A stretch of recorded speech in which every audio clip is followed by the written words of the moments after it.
चल आधी.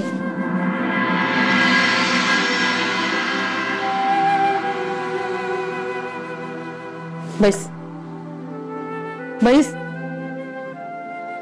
मीरा, नाश्ता घेऊन ये तिचा. काल रात्री पण काही खाल्लेलं नाहीयेस. चल नाश्ता करून घे. आई माझी खरंच काहीच खायची इच्छा नाहीये. ठीक आहे, जोपर्यंत तू नाश्ता करत नाहीस तोपर्यंत मीही नाश्ता करणार नाही. चालेल ना? आई प्लीज, तुम्ही असं का करताय? मला थोडं समजून. आधी तू खाऊन घे, मग आपण बोलूया.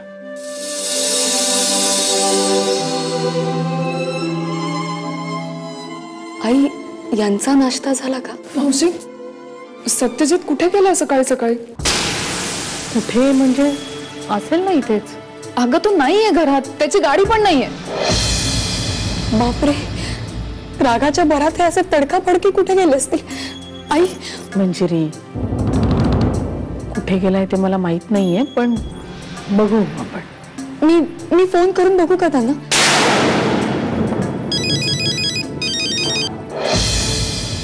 घे फोन घे.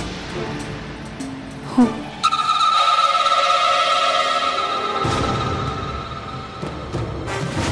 बोल. काय ग, आवाजाला काय झालं तुझ्या मंजिरी? काय नाही, ते जरा घाईत आहे. मी बोल ना. अगं मी हे सांगायला फोन केला होता की सत्यजित आले होते इथे. तिकडे? म्हणजे तुझ्या घरी कशाला आले होते ते? हो, म्हणजे आले आणि लगेच निघून गेले. अगं पण कशासाठी आले होते सांग ना. काल घडलेल्या प्रकाराबद्दल सॉरी म्हणायला आले होते. ते स्वतः येऊन सॉरी म्हणून गेले? नाही, बरं झालं ते आले. माझी काळजी मिटली ग. नाही तर काल काय झालं होतं काय नाही या विचाराने अगदी हैराण झाले होते मी. Hello hello Manjiri. हा, मी नंतर बोलते. बर बर ठीक आहे, बाय. आई, हे आत्ताच श्वेताच्या घरी गेले होते सॉरी म्हणायला. बघितलंस, मी म्हटलं होतं ना, त्याचा राग शांत झाला की सगळं व्यवस्थित होईल म्हणून. आई, पण मला काय वाटतं, आता काही बोलू नकोस. आधी नाश्ता कर, मग बोलूया आपण.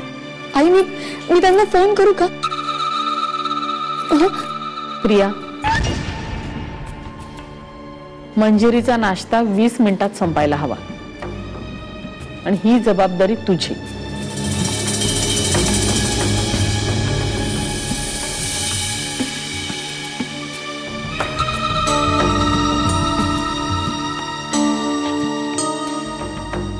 मंजिरी घे ना, थोडंसं खाऊन घ्यायचं. प्रिया प्लीज, हे बघ मला खरंच काहीच खायची इच्छा नाहीये.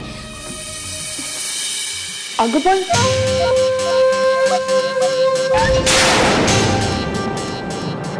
खोटं बोलतीस आणि माझ्याकडे पुरावा आहे याचा. तू काल त्या श्वेताच्या घरी गेलीच नव्हतीस.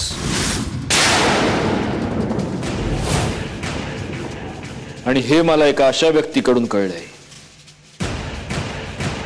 जी व्यक्ती कधीही खोटं बोलू शकत नाही.